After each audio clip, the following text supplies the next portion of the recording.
There we go. What's up, guys? It's another episode of Off the Post, and I'm your host, DJ Redcap, and we are here with a special episode where we talk about special things like unicorns and leprechauns. No. It's about the NWSL Midseason review, which should be a fun one, because you see we have special guests with us. I'll go to them. Uh-oh, she's holding up the shirt. We see this is going to be a real good episode already. Let's see what our normal people are up to, and then let's see what our special guests are up to. Yes, There's nothing normal about us, DJ. I hate to tell you that. Courtney, how have you been doing? How have you been doing, Courtney? I'm good. I will admit that I've fallen victim to the Pokemon Go. I've been booping around town all morning, all day, and it's been nice. I walked like 4 miles today. It was great. Other than that, I've just been hanging around trying to stay cool because it is hot here. Watch some soccer. Gonna watch a whole bunch more.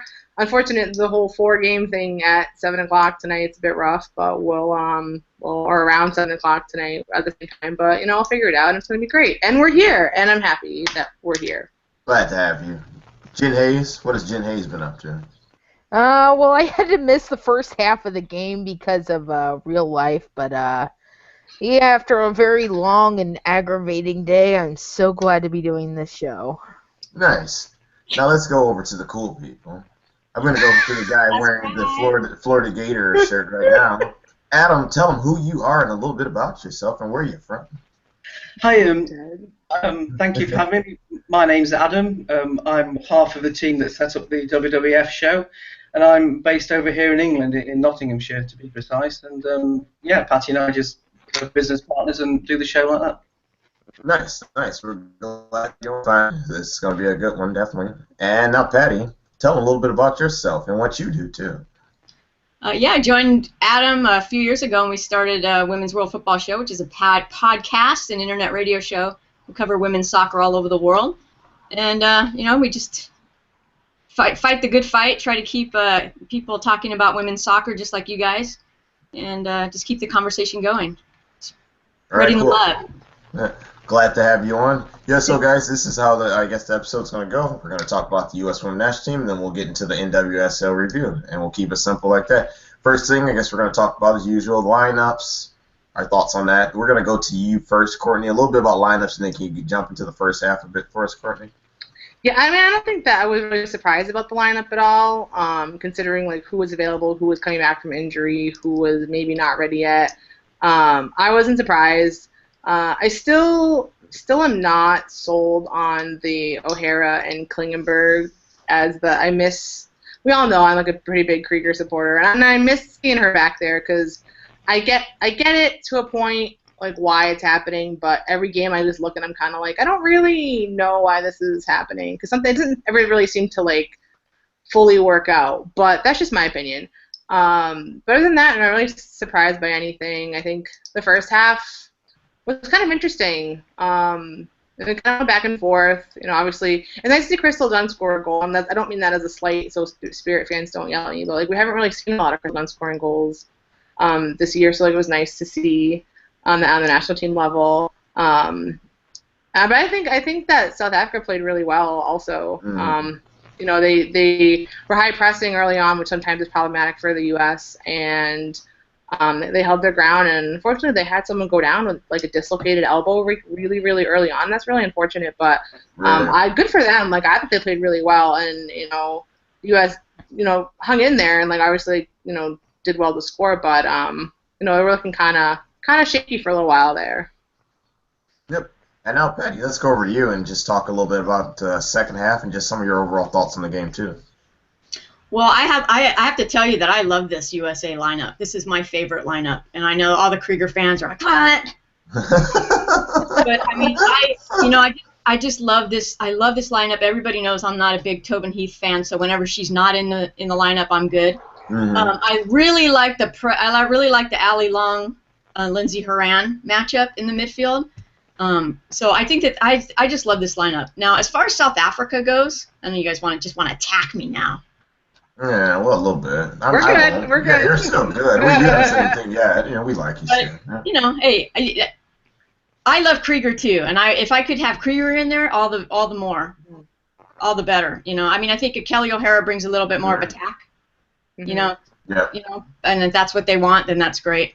But South Africa, I really want to give a big shout out to because I actually had a chance to talk to the head coach, Vera Powell, a couple days ago. And she said, you know what? She said, you know, we're not the biggest team. We're not like a lot of the African teams, like the Nigeria. We're not built like the other African teams, like big and strong. So we have to rely on other things. And like we rely on teamwork and we rely on organization. And that really showed. And it really showed throughout the whole match because the whole time I was thinking, oh, you know what? They can't play like this for 90. There's no way. But they did. They held on to that for 90 minutes, you know, just playing very well-organized football. And that's not what we see from a lot of African teams. So all the credit in the world to South Africa. And also Janine Van Beek, who Adam had the pleasure of talking to a few weeks ago, really showed why she's the most cat player on the team. She really takes charge of that back line and boy, she got off some great kicks in the backfield that just like a lot of clearing. Yeah, so it's really awesome to see. So I really enjoyed this game. I mean, it wasn't a perfect game. There were mistakes on both sides, but I was just so happy it wasn't a 10-0 blowout. You know. Right. So. No, yeah, I enjoyed it too. I just was impressed by South Africa because I didn't know what to expect. I've never seen them before, and like I said, their organization was one of the key things in how they just played. There was a lot of teamwork. They actually had some like nice creative players. They didn't, you know, there weren't like that, I guess, imminent threat where he was like, oh, they're really going to get a goal here at times, but it was like still everything else about them I really liked as a team, and it looks like a team that as their program continues to grow and we get to see them down the road, it could probably be a really good, just not just a good African team, but a good team just, you know, against other teams around the world. So I was really impressed watching them and the challenge they actually put up for us because we needed a challenge like the Olympics because I hate us playing these cupcakes that we roll over and it's not even fun games to watch for. Well, some fans will love those like 7-0 blowouts, but I know that I personally don't care for them that much. You know, and a lot of people were criticizing South Africa for coming over here now because they're like, you know, why are you doing that to your team? They're going to get blown out. They're going to lose their confidence going to the Olympics. But you know, I disagreed with that theory because even if they got blown out, you know, to come over to have that experience, that just gives them more confidence. And they've got Brazil, China, and Sweden, you know, in their group, and that's not going to be easy. But at least they can go in and say, hey, you know what? We played with the big boys. Yeah, that's true. That's true. Yeah. So that'll give them a lot of confidence, I think. Yeah, I agree with that 100%. Yeah, so I feel like this is going to actually be a boost for them. They might be one of those teams that actually shock a few teams and make a nice little run. So good for them. I like you, DJ, because you agree with me, not like Adam. Oh, wow. Oh, I can think of one thing DJ doesn't like. What? Don't do it. Don't do it, Jen. I'm not saying. Does that mean So what's next? Well, moving on. So guys, now we're going to actually get into the NWSL Midseason review. So this is where we're going to talk about some teams that have exceeded expectations or surprised us a bit, some teams that have been disappointing, and then we're going to talk about maybe players that have disappointed, and so on and so forth. So you get the drift. We're going to go to you first, Adam. So what team this year has exceeded your expectations so far? I think to a degree it's got to be Sky Blue because, I mean, I was reading a lot of stuff before the season and everyone was kind of writing them off and thinking they were going to stink it up every week. But I never went with that theory myself just because I thought they got a very good coaching staff there that knew the players. So I would say Sky Blue's probably impressed me the most just because if you look at the squad, there's not many huge outstanding names there, but they've turned over some of the more fancied teams. Just come up short against Portland, but were very unlucky in that game. So it's a hat tip, I think, to Sky Blue because you have to remember the coach came in quite late, and everyone thought they were going to be like what Boston are now, and they've been competitive for nearly every game they've played. Yep. Patty, who would you say a team that's exceeded expectations? You know what? I have to go with the Flash right now because I didn't really expect much from the Flash. Yeah. With a new coach and really not knowing the team very well. So just the fact that they've made this run lately, that's impressive to me. So right now, today, the Western New York Flash, for sure. No, I agree with that. And let's go over to Jen Hayes. Jen Hayes, who do you think exceeded expectations you so far? Well, I'm going to side with both of these two because both Sky Blue and the Flash have exceeded my expectations. Well, I did have Sky Blue picked to finish last by a wide margin, but they really haven't. They've been very, very good. And I had the Flash fourth, fifth, but the fact that they're in second place and getting a lot of points on their homestand has been really great to see. And the goal scoring, especially at the beginning of the season when they were struggling, to see them turn it around and now leading the league in goal scoring, that's been a very pleasant surprise for me. So I would have to agree with those two. All right, Courtney, do you have anything different, or are you going to say something similar to what they said? The only thing I will say is that I said the Flash when I was on with Adam said that I thought they'd probably finish fifth, maybe fourth. So I am obviously pleasantly surprised, but I wasn't far off at this point so far. I will say that I'm pleasantly surprised about Paul Riley because I definitely, when I talked about him in a couple different shows I talked about him on, I wasn't necessarily really thrilled about him just based on his time in Portland and stuff like that. But I think I mentioned this is the kind of team that Paul Riley does really well with, and he's actually shown that. And every single week that I've been there, all the players unprovoked, all they can talk about is how much they love playing for Paul Riley and how wonderful he is. So that's not so much a team that surprised me because and actually I'm a little bit surprised at the Flash doing that well. I picked them optimistically to do well because I was trying to have faith, but I'm actually a little bit surprised that it actually has been going really well. But I would say with Paul Riley specifically, something that I wasn't really I was wrong about and have been pleasantly surprised that he's been doing so well with the team and they react to him so well. Right on. All right, guys, let's move on to the team that has disappointed us thus far. Might have different choices in this. We're going to start with you first, Patty. Thanks. Just so many. Oh, it's true. I don't know where to begin.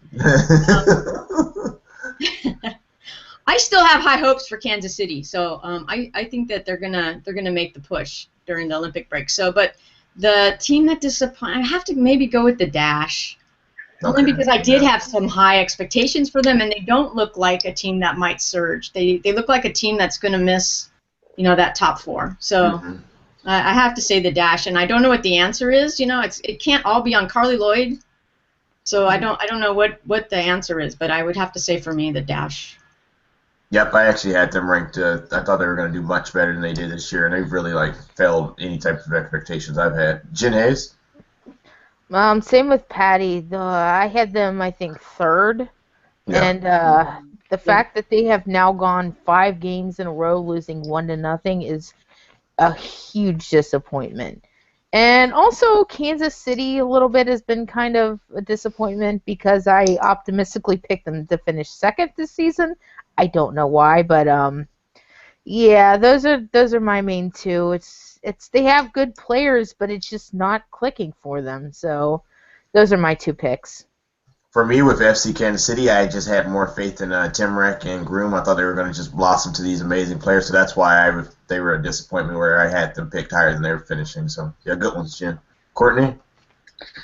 I would agree with the Dash. I think I had them at least in the top 4 when we did our predictions early in the season, and I was kind of being conflicting because I wasn't really, and this is not necessarily, because I still don't really know what the issue with the Dash is. I don't know if it's players underperforming or not, but I was a bit critical of their draft selection, and that might not be a reflection on their performance right now, but I kind of had a gut feeling, and I was I don't know if this is going to be a good year for them, and then people kind of came at me, and they were like, well, that's not true, they're going to be great, blah, blah, it's going to be a strong season, and I was kind of yeah, maybe you're right, people know better than me sometimes, and now I'm kind of I should have stuck with my initial gut feeling about this, but, that's just, I don't know, like Patty said, it can't be all on, we can't blame, they didn't have Carly Lloyd, because it has to be more than that. As far as Kansas City goes, I think I predicted them to be fairly low, so that's not really surprising. Boston I had picked to finish very low on the table. I am actually a little bit surprised that they're doing as poorly as they are currently. I didn't expect them to do necessarily well, but I didn't expect them to be at this point. Right. In the season. I thought they would be at the lower end of the table, but I didn't think they would be 4 points, or more than halfway through the season with they have a negative 21 goal difference or something like that. And I just didn't. I am surprised a little bit that that's kind of where they find themselves at the moment. All right. And Adam, what team did you pick? I'm going to go with the Seattle Reign because if you look at that squad, it's pretty much the same one that ran away with it last year. There's not been a huge amount of change, and they've really got it together. So for me, it's definitely Seattle. I think. I mean, obviously they're still in the playoff mix, but I think they should be higher than what they are. But just going back to the Dash, I never fell into this like my dear co-host there in the Man City shirt just fell into the whole Dash hype machine. Because if you look for the past 2 or 3 seasons, ever since they've come into the league, they've had a good team on paper, and they've continued to tank. And because you've got the same people making the same decisions, the same coaching staff there, I just thought it was going to follow that pattern, and so it has. I mean, I know I'm a huge Erin McLeod fan. I know that losing her was a huge blow. Then taking Carly Lloyd out, that's a big blow. So, yeah, I thought the Dash would be tanking it, so that's why I'm not disappointed with them, because they are what I thought they would be doing. So I'm going to have to go with the Seattle Reign. I mean, I know they're not out of it, but I just think they should be doing better than what they are. That's a good one. Patty, do you have any rebuttal to what he said? Even a broken clock is right twice a day, right? I say that. There you go. That's something I always say. I like her. She can't say that. So, yeah, whatever. I don't Whatever. That's awesome that was used on air. I love it. Okay. I suppose with the Dash, the Dynamo is struggling as well, aren't they? So maybe just it's a cultural shock. Maybe they're just. This has nothing to do with one. Has nothing to do with the other. Well, if it's the same thing, one making the same decisions. No, they're not. Randy Waldron making the same decision. Yeah, but who's no? Not about him. Who's above him? There's like it must be some. You know, who's hiring these people? Isn't it? Talking about. We're losing you, Adam. Oh, this is great. All right, guys. Well, we'll move on so that this doesn't get any more hostile on air. I know. Usually it's us getting hostile with each other. Now we're all the 3 of us are just kind of like, "Where's the popcorn?" We're just gonna sit back. I know. We're like, wait a minute. The guests are going back and forth. What do we do? We're not used to this. We're like, oh, we're all in agreement for once. What happened? When I look at our prediction sheet every week, and there's like weeks where we're literally all in agreement. I'm like, what happened that week? Y'all picked the same people to win. We never had that problem. And that's the week that we're literally all wrong, every single one of us, because we're like, well, we all were terrible this week. Yeah, that 1 week we're like Washington will lose at home randomly. We're like, oh yeah, Yep, that was it. We're all wrong except for Jake, who somehow manages to get them all right. Let's not talk about that. That's already under investigation. Let's move on to a player that has exceeded our expectations this year. I guess we would call this our mid-season MVP, if you'd like to. We're going to go back to you, Adam. Who is your mid-season MVP, or a player that's just exceeded expectations to you? It's Erin McLeod, Adam. Well, it can't be. She's not in the league, is it? I know that. I'm not interrupting. I'm trying to think. No, I know that. Can we move a microphone or something? Because we won't be able to unmute it, so don't have him. Please don't do that. I can't do it. I can't do it. No. The Hope Solo, Adam? No, because I've not been overly. It's a tough one. I don't really know, to be honest, because there's been, exceeding expectations is a tough one. I mean, I suppose Rachel. I will have to go with Rachel Daly at the Dash. I mean, she's probably the one bright spot that they've had there. I know I've seen her a bit over in England and stuff, so I kind of thought she would do quite well. So she's maybe one of the ones that's surprised people, kind of thing that's come on the rails. But apart from that, I wouldn't say there's anybody that's really jumped, anybody that you wouldn't expect who's kind of jumped out at you. Because I mean, the teams that have surprised people are doing it because they're a team and not just a certain individual pulling the weight of that. So it's a tough one. So I'm going to try and avoid it and I'll say Rachel Daly. All right, Courtney. When we did our mid-season little things that we sent in, I picked Tobin Heath overall because of just general contribution. But right now, when we're sitting here, I think I would say, and that was a couple weeks ago too. Honestly, I hate people are gonna go you pick flash people, but honestly, both Lynn Williams and Jess McDonald have really just watching Lynn Williams. She did well last year, but definitely was not up to what I thought her full potential could be. And granted, it was her rookie season, so that's understandable. And Jess McDonald did well when she was at the in Portland. She did well at some point earlier in the league, and then kind of just fizzled out. But at some point, like, it wasn't necessarily. Like, we got her, and I was like, oh, this is really good. But I was like, it's kind of. I thought it was kind of hit or miss at the time. But they both have been really great, and then together they've been really great. So I would probably say them, I guess, together, as far as, like, not necessarily like MVP, but just exceeding what I had thought of as expectations. I was hoping they would do well, but again, just with Jess being on yet another NWSL team, that was very changing, and Lynn kind of not really having a lot of stability from last season. I wasn't really sure that was going to work out, but they both have been, I think, really excellent. So I would have to say, like I said, not necessarily MVP, but just people who I wasn't sure or maybe were going to do well, but have been really excellent, and it's been pleasantly surprising. All right, Jen Hayes.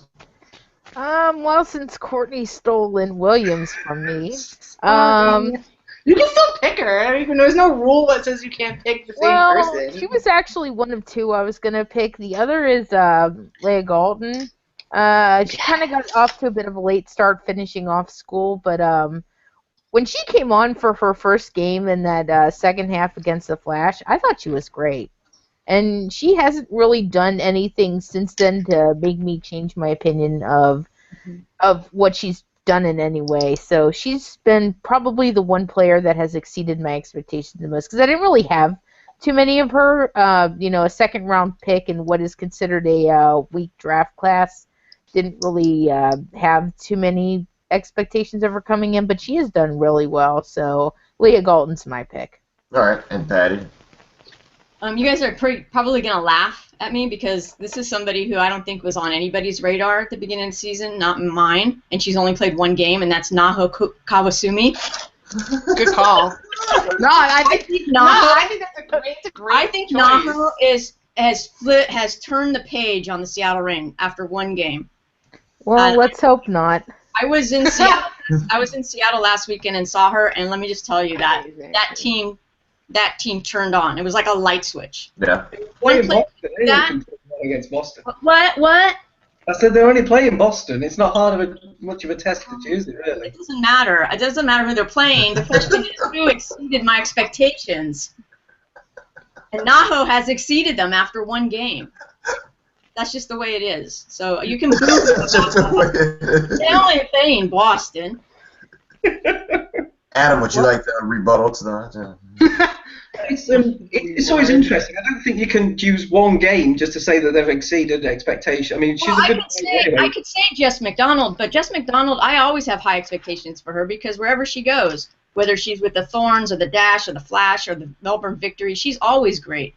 The fact that she's like getting like this attention now is fantastic, and I hope that the Flash hang on to her because she's so good. So instead of saying Jess McDonald, I'm going to go with Naho because I just saw something switch. And even talking to Jessica Fishlock and Laura Harvey after the game, they were like, yes, this is what we needed. This was a shot in the arm. And if one player can do that, and we'll see, like after the next few games or whatever. But mark my words. Well, let's hope the next few games they fall on their face because those next two are against the Flash. I still have them to pick to win the championship at the end of the season, so we'll see. All right on. All right, guys. Well, we're moving along pretty well. So this is one that's always a sad one. A player that has disappointed us this year. So back to you, Patty. Oh, that's tough. It's tough for me because I hate to be like negative. When you say it the most, it's disappointed you, then that's somebody who's you have to kind of call out, right? Yeah, it's not a fair question. I would say.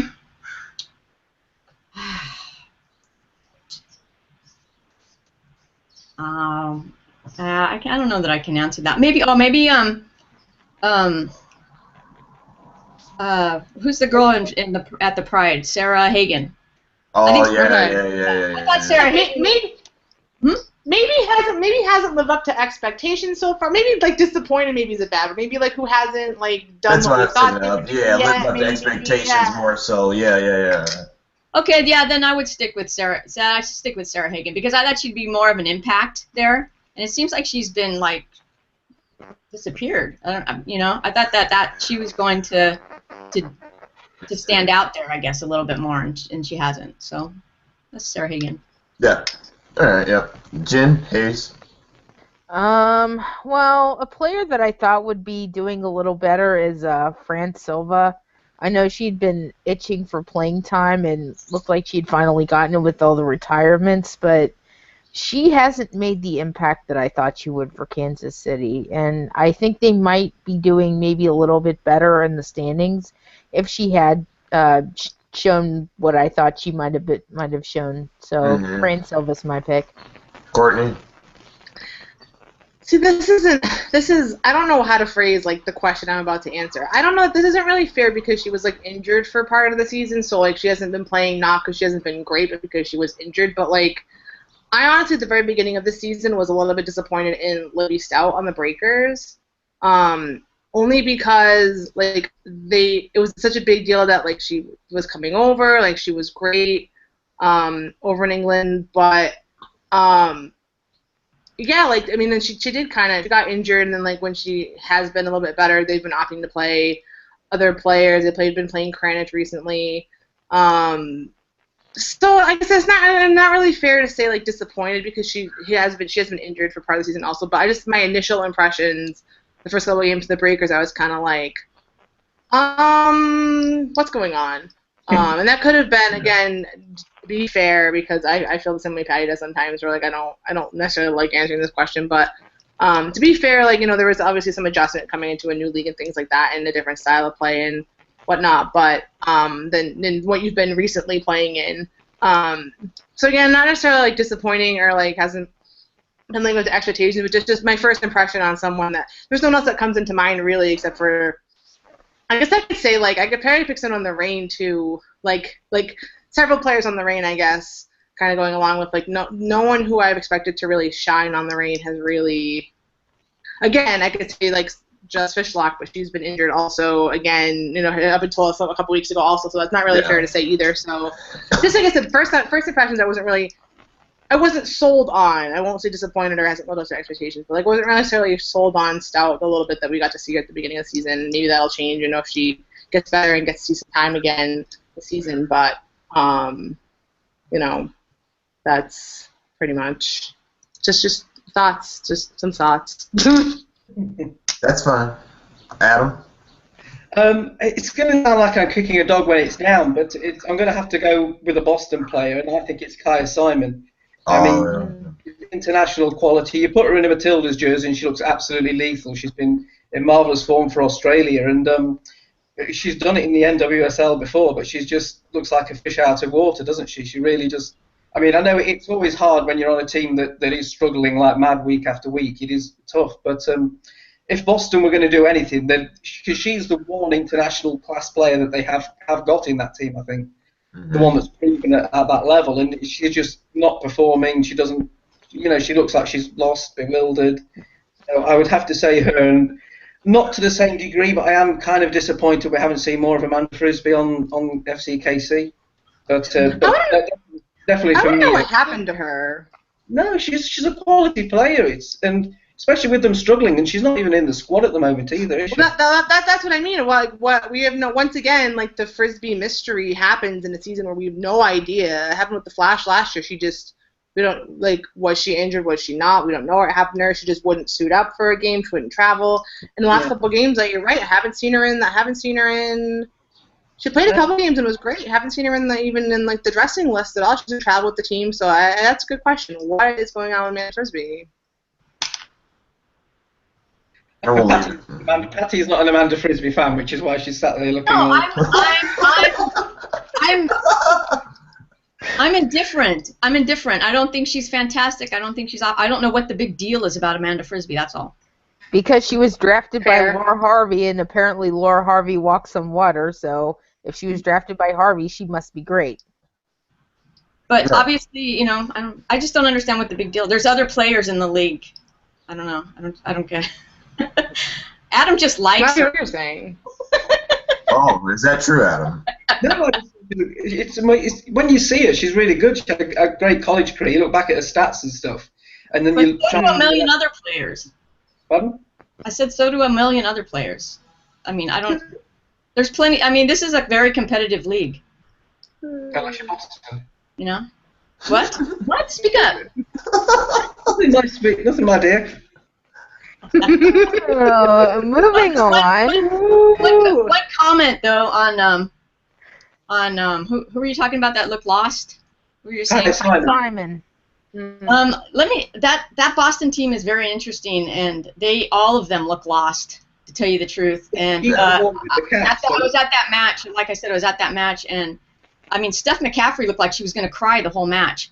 Matt Beard, I don't know if he needs to change his style, but he screams profanities throughout the whole match. Sure I've never seen anything like it. If that's the style in England, I'm not sure that that's going to work here, because this whole team looked like they didn't know what they were doing. They were looking at him constantly throughout the whole match. And a coach, from what I understand, coaches during practice, but when it comes to game day, that's when you let your players play. And he just tells, move here, move there, move here, get up, get up. I mean, he's yelling at the German player, Beckman, the whole time. How can you relax and play your game when you've got someone screaming like that? I've seen John Herdman does the same thing, only, but he does it with encouragement. Like, he's screaming, encouraging things to the team, not screaming at them, you know, to make them feel like this big. So I like Matt Beard. You know, I actually interviewed him, and I think he's a great guy and a great coach. But I'm not sure that style really works here. And those players, I don't think any of them look really, really happy. No, but I think with Simons, though, she's the one they have who's got the international experience. She should be able to. But she doesn't care. No, she doesn't need to be yelled at like that through the whole game. So, you know what? Screw you. If you're going to yell at me like that in front of, 8,000 people or whatever, I'm not going to give you everything I got. Well, she's not the only one that has international experience. I mean, they also have Whitney Angan. And they have the Buick girl. Simon has, or all the goals that Simon has. I'm just saying that. I'm just saying, if you're a quality player and you play on a national team and you're being belittled for 90 minutes or whatever on the field, you're going to say, you know what, screw you. I don't have to work this hard for you. Yeah. That's my opinion. I could be totally wrong, but I mean, I sat right next to him, Yeah. and I'm telling you, I felt embarrassed for those players. That's how bad. They did get beat 7-0 a couple of weeks ago, so he's not going to be all happy and smiley and, having tea with everybody, is he, if you're getting tanked 7-0? He's going to be a bit...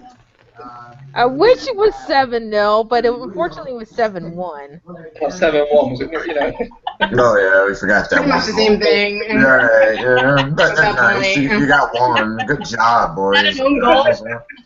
No, it was some weird Tross thing that I don't think anyone thought was going to actually go in the goal, and it did. All right, people, let's move on now. We tore up Boston, so we absolutely destroyed Boston. Okay, so this is where we just tell anyone can tell whatever they feel for their thoughts on the second half of the season, what they're going to be looking for anything they want to say. So we'll go down the line. We'll start with you first, Courtney. Thoughts on the second half of the season? Man, I just I'm just hoping for a little bit more excitement, I guess. Maybe don't get me wrong, there have been some really good, exciting matches. There really have been, and those have been wonderful. But there have been quite a few. I know they all can't be like awesome, great, But I just feel like every time we talk about this, when we talk in our little group chat when we're doing game of the week and predictions or whatever, I feel a lot of times we're all sitting there like, God, this game is so boring. Yeah. And I don't really know what that is. I don't really know what caused that to happen. And I just, again, they can't all be super wonderful, exciting, but I just hope to see, and I think we will see that as it gets closer to the end of the season. We really start fighting for playoff spots and things like that. I think we will. The teams might play with a little bit more of a fire as we get close to the end of the season. Not that they haven't been, but just more of a little spark to kind of jumpstart some of the games that have been kind of like, we're all sitting there like, oh, God, this is so boring. But I think just that, and I'm looking forward to seeing kind of where everyone ends up, because it's still there's still a lot of people that are in the I had the table open and I closed it. There are still a lot of people that are in the run, a lot of teams that are in the running and could make a playoff push. And I'm just looking, you have like Portland, Western New York, Spirit, Red Stars, Seattle, all kind of in there. Orlando's been kind of like hit or miss, around 15 points now, but again, like they're not out of it yet. I think though they are going to struggle with missing so many players. And I know that we're getting towards the break anyway shortly, but we'll have to see how that affects them this weekend. And they'll know next couple games if they're going to be without people. But it's not. There's only a couple teams that I would say that are like not in it, and I think it's going to be interesting towards the end of the season to see kind of where everyone falls. I'm hoping that, personally, that the Flash continue to do well and don't, are able to keep that momentum going. And I said that they'd be top 5. I would love for them to finish in the playoffs, make it to the playoffs. But again, I say if they still finish top 5, that's like a big success for them, considering all the changeover again and coaching and everything like that. But I'm just looking forward to exciting second half, remainder of the season. Sounds good. Jean Hayes. I'll ditto Courtney on the hopefully some more excitement, because some of those games have been an absolute chore to sit through. Especially some of the games we've picked as our game of the week. like the one like Buzz's last game that we picked that turned out to be an absolute snore fest. That was a painful one. So yeah, more excitement. Hopefully, like you also said, the Flash can continue on their roll. Hopefully Boston and Houston start picking up some results and make things interesting for the top. So, I hate to see one team just get absolutely buried. So hopefully they can pick it up, and hopefully some of the players that haven't done well can turn it on in the second half of the season, especially with the big stars all gone. So, yeah, hope a little bit more excitement, a little bit more drama. Portland finally losing. Oh, please let that happen tonight. But we literally all picked Portland, so I mean that either means they're going to lose. I mean that might mean they're going to lose. That's how it usually works. That's how it works. We literally across the board, however many of us there are on off the boat. We literally, I just looked at the chart. That's the only game we literally all picked Portland. So did you not pick Orlando to beat Boston? I didn't. I picked a draw.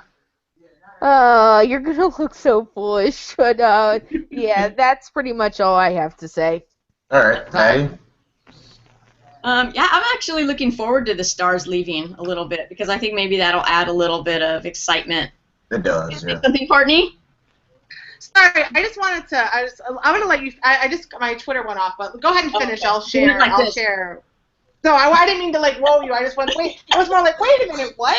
Continue, and then I'll interject when you're done. I apologize. No, that's fine. I don't care. No, I was just going to say that I think that, I'm looking forward to the Stars not being there, because I think you get a little different look at some of these players, and of course then the amateurs get called up. Yeah. So we see a little young blood, fighting for their lives basically. So we get a little bit of different. Maybe that'll bring some excitement into some of these games. So.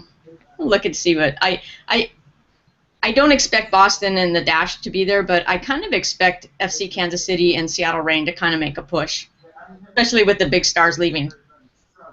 No, right. That's a good one, though, because it does make the season feel like it's a totally different season with all the new call-ups we'll be singing different players in, so I like that, too. Come back to me. Yeah, Courtney, so my Twitter just went off. I have Flash notifications on Twitter. Apparently, Jalen Hinkle's starting for the Flash tonight.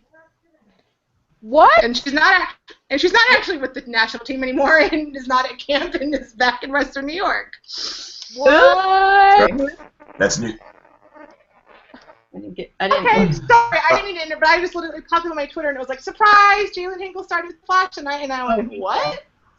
Well, Okay, all right. Well, that is something to go what over. Sorry, but anyways, continue on with the actual question. I just saw it and was like, wait, what? all right, Adam. It's on you. Yeah. Yeah, I'm going to something slightly different. I'm looking forward to what's going to happen off the field. Are we going to get more of this mythical TV deal that was meant to kick in? I forgot all about it. Honestly, I forgot that was a thing allegedly. I did too. Yeah. I mean, if it's for the semifinals and the finals. And your 3 regular season games. Yeah, and then there's also if US Soccer, because I think after the World Cup, everyone expected them to be a sponsorship boom and really push the league. Yeah. And it was a damp squib. So maybe they'll get it second time right with the Olympics and give the league a good push it really does deserve. So I'm looking forward to seeing if they've learned anything from not marketing it correctly after the World Cup and see if they can take it forward. Because some of the crowd, I mean, Orlando's crowds have been pretty good, haven't they? And then you've got Chicago, it's in an MLS stadium, and they're kind of disappointing really for the team that they've got. They're only getting 2,000 supporters in. So I'm kind of looking forward to seeing how the attendance is. And I think the team I'm looking forward to most is Washington, because obviously they've got this off to this good start, but they're going to be losing a lot of players, probably more than anybody, I think. So it's going to be interesting to see if Kabara can hold that show together, or is it all going to unravel like a ball of wool? That's going to be quite intriguing to watch, I think. Very good, very good. Well, that's everything really for us, unless Courtney has any more notifications from the Flash. No, sorry. It was one of those things where you're like, or like I knew I reacted to it like facially when I read the tweet, so I thought I should explain like why, if anyone's watching this, all of a sudden my face just went, what? So I know, I just felt the need to explain, because I literally like felt my face go, wait, what? And people who would just be watching would be like, why is Courtney making weird facial expressions in the middle of like Patty talking? And I didn't want him to be like, I know, I was like, Courtney did I saying say like something? exactly. I was like, I didn't want people to be like, is Courtney like WTFing Patty right now? Because like I wasn't. I just wanted to like wait, what?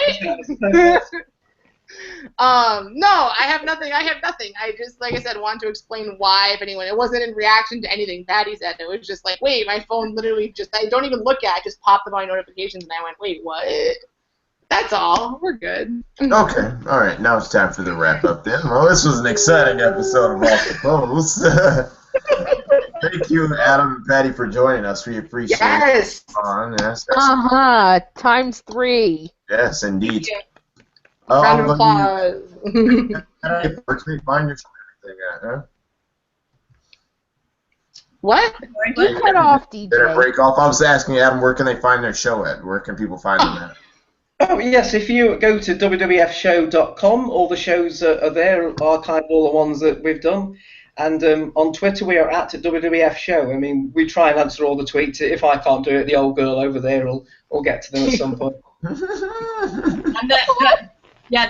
the ones that are like that you can actually read are the ones that are misspelled and full of grammatical errors. Yeah, they're mine, those ones. Those are mine. All right. Well, thank you, guys. We've also got an Instagram account, which is we try and put football pictures of, but Patty tends to put pictures of her pet dogs and stuff on them as well. So that's going on. We're on Instagram. Nice. Lie. Such a lie. Such a lie. Oh, if you also go to iTunes app store, your podcast app, just put in Women's World Football Show, and you can listen to us on your app. Yes, highly recommended. Their show is awesome, and I'm not just saying that because they're here. Thank you so much, Jen. That means a lot. Thank you. All right, guys. Thank you guys a lot. Definitely. Yeah, hopefully we can have you on again, or maybe we'll send one of our randoms over there, and you can mess with them. Like, come on the show, DJ. We want to know your story. There was no messing. I had a completely lovely and wonderful time. It was lovely. I would recommend. DJ. Okay. So DJ, you've been nominated, DJ. So great. Right, sorry, I had a completely No, I wonderful liked time, it. Yeah, so. you seem like you had a great time, Courtney, because you talk so highly of them. It was great. So, yeah, you talk very highly of them. That's why I was happy to have them on. So, all right, guys. Jen, come on. I know your work too. You have a lot to talk. Jen rants. Oh, I do love my rants. Oh, wait a minute. I'm yours. We think that. What's happened? What happened? Okay, I was doing the wrap up where the music's playing. Just carry on. Okay. Another episode of Off the Post. I'm your host, DJ Redcap. We will see you guys Monday for our NWSL review, as always, and you'll see who's on that episode. Maybe Courtney, maybe Karen, maybe a bunny. So tune in next time and see you soon. We got to show them the wave. We wave when we end episodes. So you guys start waving into that camera right there. Let's see that. I see that slow hand. There it is. I like that wave, Adam.